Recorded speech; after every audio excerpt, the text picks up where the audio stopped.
What's up, everybody? It's AJ with etrailer.com. Today we're going to be checking out the Yates bow roller. So this is going to be a replacement part that goes right here on the front of your trailer. Let's say yours is worn down or it's not spinning like it's supposed to anymore because it's been out in the weather so long. It's an easy part that you can replace and get back up running as new. Let's check it out.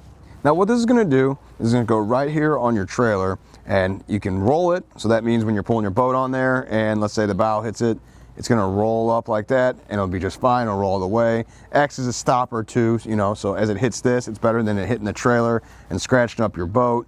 Also, when it's just sitting on there and you got it tied down, if your boat is to move and travel up and down, it's going to hit this instead of the metal parts of your trailer. So that's, again, just going to save your boat from getting all scratched up and damaged.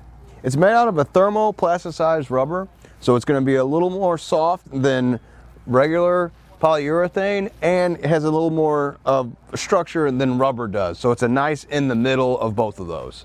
Also want to point out that the material it's made out of isn't going to leave marks on your boat. So some of the other ones, if it was just made out of rubber and you were to come up here, pull your boat up and hit it kind of hard, it might leave black marks here on the bottom of your boat. This isn't going to happen with this one. There's not going to be any scuffs or issues. Now I'll give you some measurements. It's going to be 3 inches and 3/4 long.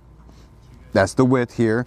And then it's also going to have a diameter here where the hole where you go to put the bolt in is going to be a 1/2 inch. So that way you can just get the right hardware to make sure it's going to go through your trailer and your roller. Now you also can get these in a couple different colors. They also come in blue and black. So if you don't want the yellow one that we were installing today, there's 2 other options that might match your boat trailer a little bit better. It's really easy to install. You just take this bolt out, check out how we did it.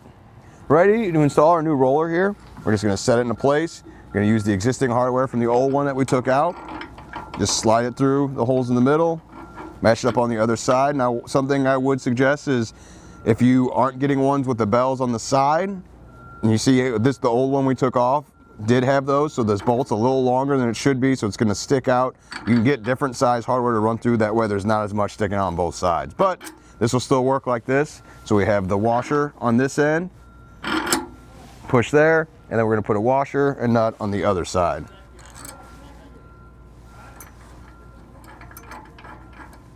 It's going to get started by hand, and I'll come back with tools and tighten it down.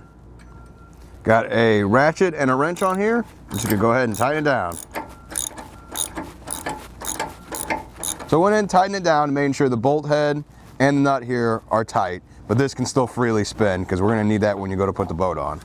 Overall, super easy to replace and get this part back up and running, you know, and I like this one because it's not going to scuff up the boat either, so you don't have to worry about making any marks. And now that this rolls like it's supposed to again, it's going to all work with that trailer and make it easier to get that boat up there. Well, I think that does it. Thanks for hanging out. I hope this helped.